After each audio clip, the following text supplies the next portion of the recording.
What's up, guys? We're here. Welcome to the Contractor Commute. Yeah. Today, we're going to hit on a topic that we all come across from sure. time to time, and it is pressure. It's stressful to be behind this microphone. No, I'm not really. We enjoy doing this. We're still trying to figure out what we're doing. We don't know what we're doing. It's okay. Sometimes pressure can be really, really overwhelming, and it can take various events sometimes in life where you just feel like, wow, how am I going to deal with everything I need to do, or how do I make people happy? As a small business owner, you're going to have finances that can be a stress, fulfillment, getting stuff done, making people happy, and then also just if you have a team or if you work with anybody, subcontractors, people, there are going to be challenges with that. And sometimes you have all those at the same time. Yeah, and you're dealing with their stress too. Yes. Your team's well, that's stress. true, right? Somebody can have things going on in their life that impact you, right? Good point. Yeah. Yeah. So how do you navigate through all this? I mean, and we don't know anything about this. I've never been stressed in my life. My nails say otherwise. Yeah, right. Kinsey's lost her nails. I'm losing a few hairs. I keep my nails on vacation, though. Did you know that? I don't buy my nails on vacation. I did notice that. Yeah. So that's my indicator now. I wasn't as in tune with my stress until I started working with Ben, and he's like, why are you biting your nails? So now you know when I'm stressed, and you're like, what are you thinking about? Yeah. I'm like, oh, I gave my card or showed my cards too soon. Yeah. Yeah. Anyway. I used to bite them too. Yeah. It's a bad habit. Filthy habit. Yeah. So I think the first step in just unpacking this is really assessing emotions as well, because a lot of times we're feeling overwhelmed. It just feels so noisy and like, it can feel even some deep frustration with life and with people, with things, and maybe an overreaction from time to time and snapping at people. And you're like, that doesn't feel like me. I think that's kind of a clue, right? That there's like, well, it's time to take, assess, what am I feeling here? And sometimes that can, depending on how you process emotions, it can be also lashing out at other people or feeling like you're the problem or feeling down on yourself, depressed, feel like throwing in the towel. Yeah. What's your typical go-to? What do you feel? I think when I'm stressed, it's really just like caused by the emotion of just like feeling out of control for things. And I think that's kind of the deeper emotion. When I feel out of, like, I can't control things, which is a deep problem within me. I'm working on it though. When I feel that way, then it's like I put too much pressure on myself and don't rely on others. I'm like, what can I accomplish? What can I get done? And so it causes me to not bite my nails. It causes me to just feel shorter with my kids, like shorter fused with my kids. But anyway, I think the reality side though, and I certainly go to like worst case scenario. I think it's probably a human tendency, but certainly for me, I'm like, oh, the worst thing's going to happen. We're going to lose the client. We're going to lose whatever, and at least I've had like managed clients and, done some more customer success stuff for a while, that it helps of like, okay, well, I've seen that not happen enough times that I can cope a little bit better with some of the stress of when things don't go right. But anyway, that's kind of my response, is just feeling a lack of control. I identify with that. I think another piece for me is I can feel like I'm disappointing somebody, and I know you feel that way too sometimes. It just being like, I don't want to let anybody down. I don't want to disappoint my family, my team, my customers. It just feels like, man, I want to excel, and when I'm not doing that, it can feel like, man, it's so frustrating. Yeah, just letting everybody down. Yeah, and so it does feel very personal in those moments of like, what am I going to do about it? And taking a step back is kind of this step of, this is the next step of really taking inventory in that moment. This has happened for me multiple times where, depending on your go-to spot, but sometimes that can just be in your pickup truck. Go find a park your truck, open the windows if it's a nice day. 5 minutes doesn't have to be the entire. Yeah, and this might be a longer exercise, but like you just need to sort of immerse yourself in something away from the stress. For it's not, you're not trying to run away from it. You're trying to take inventory of what's really happening. And I've done this before. Got out my notepad and be like, okay, what am I feeling? And start writing, and it doesn't have to, you don't have to write like Shakespeare. I mean, it's just like, I'm feeling angry, or I'm feeling emotional, I'm feeling depressed, I'm feeling discouraged, just some basic things like and sometimes that reflection of just, okay, this is what I'm feeling right now. And then you say, okay, well, those are the emotions, which aren't necessarily reflective of reality. And then you start unpacking, why am I feeling this way? Why am I feeling discouraged? Mm-hmm. And that can be very deep-seated and not necessarily even based on one thing. Or your circumstance that day. Yeah. Or, yeah. It could be accumulative. Over a Mhm. period of time, you suddenly feel deeply discouraged over the period of months and months of working hard and doing things and just, man, I'm just worn out. And so I'm worn out, I'm discouraged, or I'm depressed. And then you start writing down, okay, here's the reasons why. I'm behind on my schedule. I feel like I'm disappointing my team. This is going on in my personal life, whatever it is. I can't make my payroll. A customer's mad at me, whatever it is. And what's going on? Yeah. This is a random question. Do you think that people manage stress, like can manage the same amount of stress? Or do you think some people manage stress? Like, does that make sense what I'm saying? I think don't you're know how saying to like, do elaborate. people sort of process stress differently, or some people can Yeah. handle more Yeah. stress? Do you think people can handle more stress than others? Okay. I think this is very similar. It's kind of like an acquired ability to manage stress. And I feel if you've never managed a business before and your first time doing it, all of these situations are new. Mhm. You pointed out yesterday spending time with a client of seeing, well, the experience helps them manage a situation. Like a very highly experienced person is going to look at the same situation that someone else might be, oh no, this is terrible. And like, it's no problem. Yeah, We've done it's this funny. before. I had that.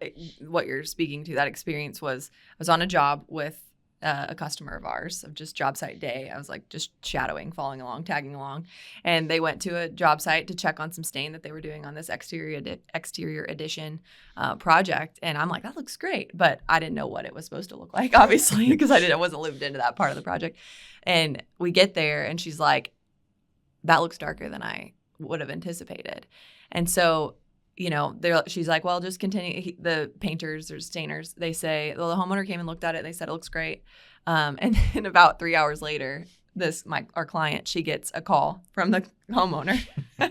And he's like, hey, so it's a little bit darker than what I was thinking. And so like, I'm feeling anxious for her. I have no stake in the game at all. Yes. I'm literally riding in a truck with this, construction company. And I'm feeling anxious, like, well, what are you going to do? Because I don't know anything about what they're going to do about it.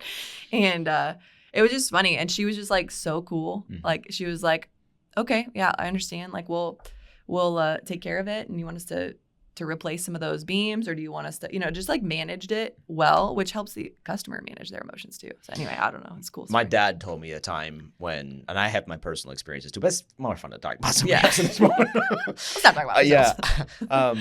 He told me he was working on a big commercial project and they were doing a walkthrough, and their customer was looking at everything, and it was this high-end conference room. Mm-hmm. And the guy looked at everything and he didn't say one positive thing about it. And it was a very tight timeline. So my dad, he's one of the lead carpenters and put a ton of work into this, managing a crew, getting things done, precise, beautiful. Excellent and yes, and the three of them are walking through this, and the client says, well, that's not oak. And my dad is just like, oh no. His like stomach drops. We worked months on this thing, and now without even batting an eye or showing any emotion whatsoever, my dad's boss said, well, would you like us to change it? And for him, it was, I want to make him happy. And if he wants oak instead of pine or whatever it was, but that was the experience speaking. Yeah. He had been through things like that before and realized this is not the end of the world. Yeah. This is a wood species. We'll make it through this. Yes. This is not end of life. Yeah. And I think that's also, to your point, we learn to manage stress through experience, and also seeing, well, and we can talk about this a little bit later, but like what are the things that we think back on even that are not as stressful today as they were at the time. Yeah. And there's definitely an aspect of, in my own life, thinking about all the stressful things that I've gone through in business. And now you kind of get galvanized to that of being like, okay, today feels like a lot of pressure. Today feels that way, but we're going to get through it. And at this moment, it's a call to opportunity, not to sort of just crumbling under the weight. Yeah. So it's a good question, though. Yeah. But I think when it goes back to taking inventory, right? Like you're talking about in the truck, wherever it is, getting a notepad out, writing down where you're at with things, like how do you feel about things? And then it's like, what are the actual things that are the problem, right? Like list them out. Yeah. Jobs are behind schedule, can't make payroll, have a customer mad at you, somebody suing you, obviously all those are big scenarios. Or it could be personal too. That's adding on to the business side of stress also. Yeah, so that could be big. I mean, it can feel very overwhelming if you're at odds with somebody in your life, if there's, marriage struggling or kids or, family or whatever that looks like. Everything will feel bigger. Yeah. So those are maybe they feel like there's the emotion, then there's like the events or circumstances, and then there's also sometimes reasons behind that. The reason why somebody's not hasn't paid you in time and therefore you're behind on money could be because you didn't invoice them on time. And so there's also another layer to that, and that's like there's the symptom of like, well, this is happening and this is how I feel because of that. But bad decisions can really impact. Yeah, you're right. Consequences. Yes, right. There's consequences. Poor time management, putting time into the wrong things, not being disciplined, not taking right priorities. I mean, those have a huge impact on how successful you'll be in business. So true. And so I think that's the next phase in this. Of as I've done this in the past, it's okay. I'm feeling discouraged. I'm feeling overwhelmed. I am behind on this, and those are the symptoms. And then it's almost not just what I'm going to do about it, but what led to this happening. And it's like, well, I've not been prioritizing my time well. I've been putting it in the wrong spots, or I haven't been managing my team well, and therefore I'm having team problems. And so it's not even action steps yet. It's just identifying what is the deeper thing going on here. Yep, that's good. What's behind all of this? That's good. It's like the emotion, the event, and then the reason. So, and then the other aspect of this is we need to interrogate what we just thought were the reasons, because are they actually real reasons? Are they really? Yeah. Are they excuses? Are they overstated? Many times I've thought something or felt a certain way and thought that was based on reality. And then you discover later, well, I'm not actually feeling appropriately about that. It's more or less overreaction. It can be based on fear. A what if?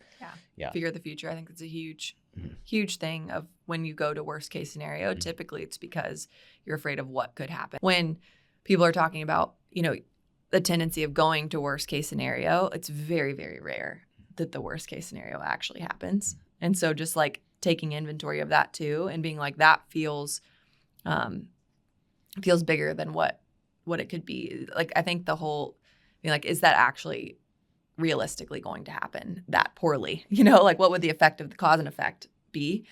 So trying to step back from the worst case scenario and getting a different perspective, I think is really important too.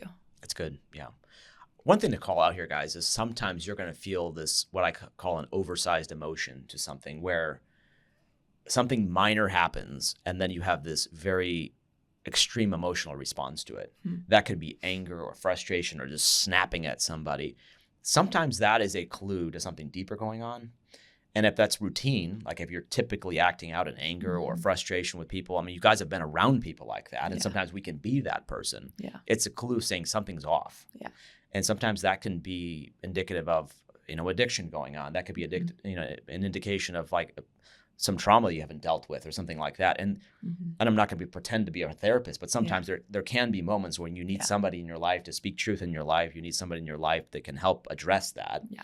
You don't want to isolate, and you don't want to assume that's normal. Yes. But the oversized emotion is a clue that something's off. Somebody cuts you off in traffic and you want to murder them. That's not healthy. That's not healthy. Well, it's not an appropriate response. Right. Yeah, either. That's right. Yeah. Where it's just, why is it that some people go off and shoot somebody over something like, you see some of these YouTube videos or whatever. It's like, well, that's something is deeper beyond all that. That's not the event didn't trigger the emotion. Yeah. It was something to call out there, because that does happen. Yeah. Where people can feel this extreme emotional response to something. That can be a cumulative effect as well. That can be an aspect of just being like on top. Yeah. Yes. Well, but just one thing after another. The next thing you know, you're just Nothing's like mad at the whole world. Yeah. So hence why we need to have this moment of sitting down and processing all that, reflecting on it. But yeah, that's good. So we've talked about emotions. We talked about taking inventory. And then one of the things as we were prepping for the episode, we really kind of breaking down like a reset to your perspective, right? Everybody has a perspective. Yeah. Can you break that down for us? Well, it's interesting. Two people can look at the exact same situation or be even living in the exact same situation. And I heard this quote, and I'm not going to do it justice, but this guy grew up Amish.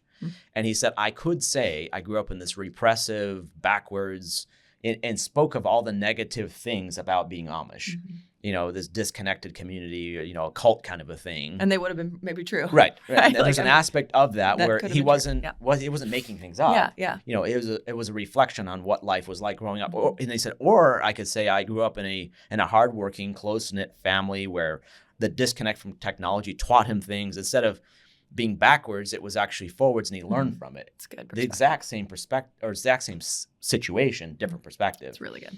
And this is the temptation, guys. When you're getting into situations that feel negative, you can blow it out of proportion. Mm-hmm. So the perspective reset is what am I, you know, is there an opportunity in all of this? Am I overreacting to things? And, you know, no matter how bad it is, looking at it with a truly, what are the positives in all of this? What can you learn? That's a good point. Yeah, because I think, you know, when you're I think people learn from negative or failure type situations more than they learn from positive situations too. And so I think taking that perspective into like your day of where you're at and being like, man, what am I learning? What am I being taught right now?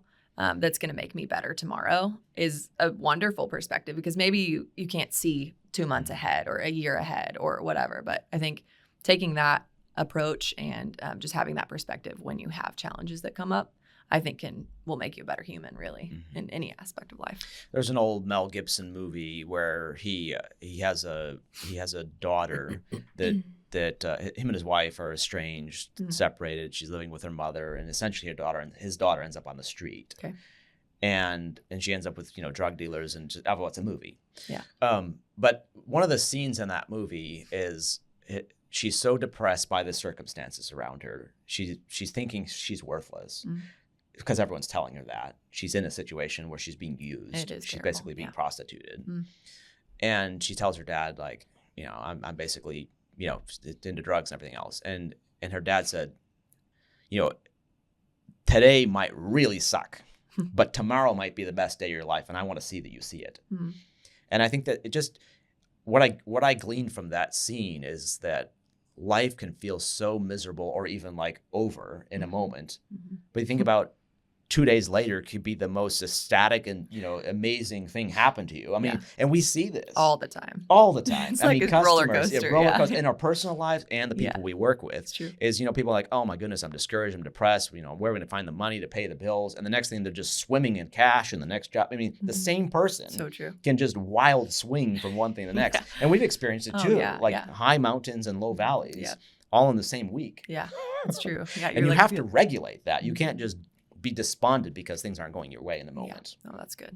It's a good call out. So, and you can't, and if you give into it, like if you this is the perspective reset. If you give into that negativity and say it's, you know, it's just, you're overwhelmed, you're depressed, and you can't make good decisions, which kind of it's a self-fulfilling prophecy almost of being, you know, my cousin, you know, is like 4-year-old climbing a tree, and he's, I'm going to fall. My mom's like, no, hang on, don't fall. And the next thing you know, he falls because, you know, he keeps telling himself, I'm going to fall. Yeah. And, you know, silly anecdote, but nonetheless, as adults, we can be that way. Yeah. No, I'm gonna wreck, and next thing you know, you're driving into it. Yeah. Right. You're going right into it. Yeah. I think one thing to call out too is like if you're in a spot where you're just feeling an immense amount of pressure and stress, like taking a look at your life and being like, what are the things that are also causing me stress? Like, yeah, it may be your job, and it may be customers yelling at you, and it may be, you know, you're not able to fulfill. It may be, you know, all those things could be true.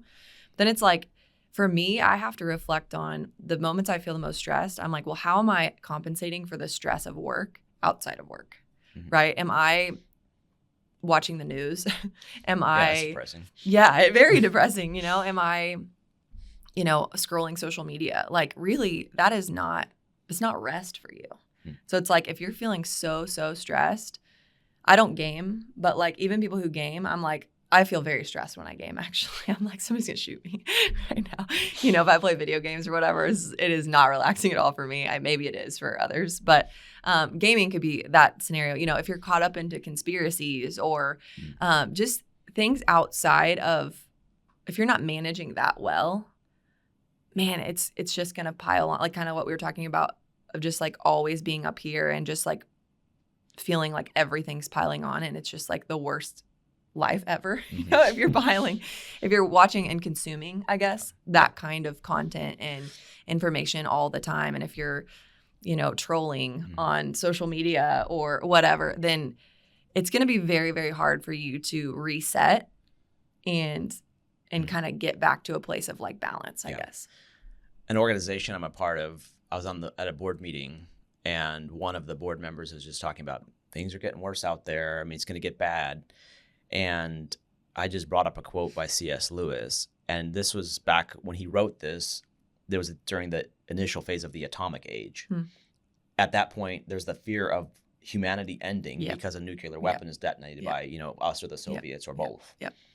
And he said, how should we react to the Soviet era? And he said, well, the same way we should be reacting before, I mean, not the Soviet era, the nuclear era, excuse me. He said the same way before. We should be working, we should be playing, we should be serving people, we should be having fun with our kids, we should be at the ballpark. And if the unthinkable happens and we're all eliminated in a nuclear, you know, disaster, it's over. It's like, well, we were living. Yeah. And so many people stop living because they're living in fear of what might never even happen. Yeah, that's true. And we can have that in business. Well, what if? And instead of focusing on today, let's make it the best day we can possibly make it. Yeah, it's good perspective. I like that. So good. So we talked about emotion, taking inventory. What was the last one we talked about? Perspective. Resetting your perspective.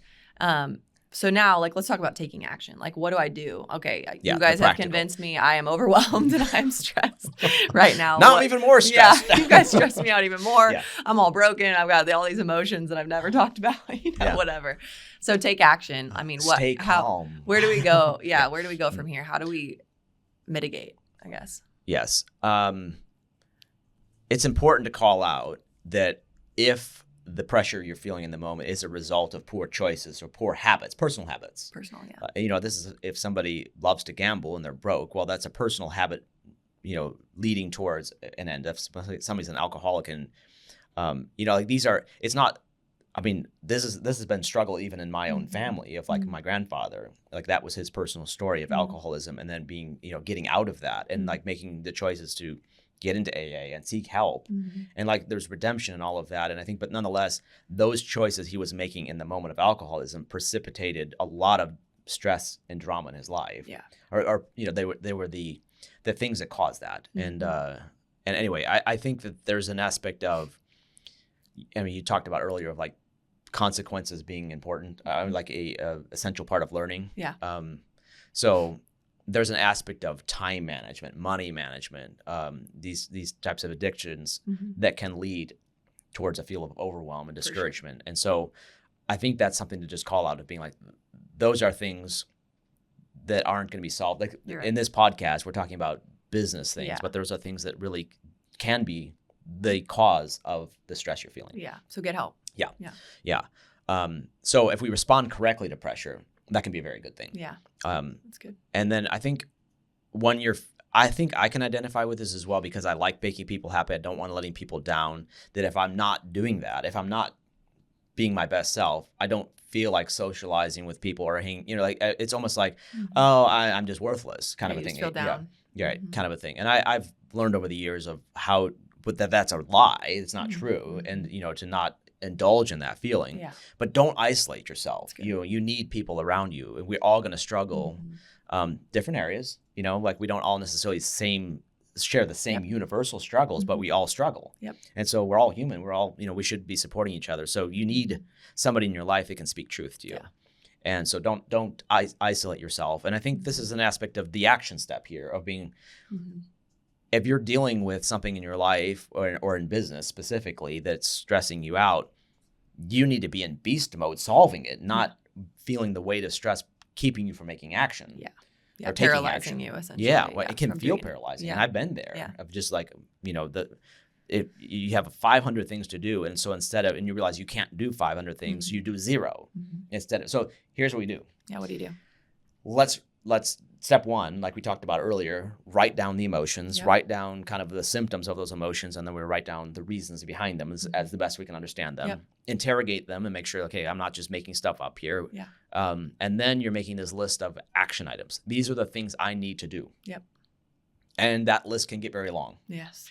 So what do we do when we have too long of a list? Yeah, I think I read a book called The One Thing, and it was like, it's great to make a list, but you have to prioritize your list, right? So you have to like take a second look at it. You need to make 2 lists, essentially. Make the first list to scratch it all down, Right. make sure you have it all, and then prioritize it so that you're working on the most meaningful things first. You're getting the most impactful things done, or the most urgent, whatever that may be. You know, you've got to prioritize your list though, and delegate what you can from it. You know, Yeah. so like prioritizing that helps you delegate. Like if it's not the highest priority thing, maybe the highest priority thing are the things you have to do. And the lower priority things are things that somebody else can do. So utilize, lean on your team. Don't be so paralyzed to not delegate either, or trust people, you know, to fulfill. When you're feeling overwhelmed, a natural tendency as well is to kind of resort to the things that are most comfortable to do instead of the most important things to do. That's good. Let's say, for instance, you like fiddling around with your equipment and you're good at being a mechanic. And so in a moment of overwhelm, you're saying, well, the pickup truck needs to be fixed. So you're out there fixing it. That might be the last thing you should be doing in a moment of saying, if you don't have money in your account, you should be fooling around with your truck necessarily, your extra truck or something like that. You know what I mean? Like maybe you should be knocking on doors. Yeah, right. Yeah, right. You should be selling jobs. You should be collecting on jobs that are already done. Like this is not the thing you should be working on. But that's the thing that feels comfortable doing in the moment. I mean, and I'm speaking from personal experience. Well, it makes you feel better, right? I did it's something. like gives you, Yes.